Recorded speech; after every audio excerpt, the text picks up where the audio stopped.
Wi-Fi option not showing in settings in Windows 11.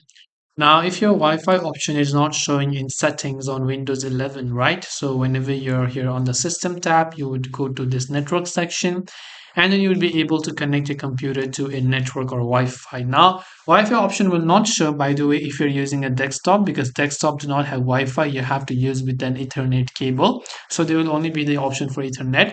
Now, another scenario is if your Wi-Fi option just disappeared all of a sudden, but the Wi-Fi could still be connected, right? So you can try to browse the web and see if it's still connected. And in that case, you can just try to give it a simple restart.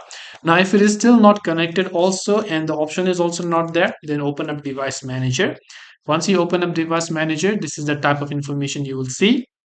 On the left hand side, you can see a couple of options. Here you can go to network adapters, right click and click on scan for hardware changes, or you can right click on any of these and click on the update driver option. You can browse the computer for driver and select a list and select a driver and click on the next option and then restart it to normally fix it.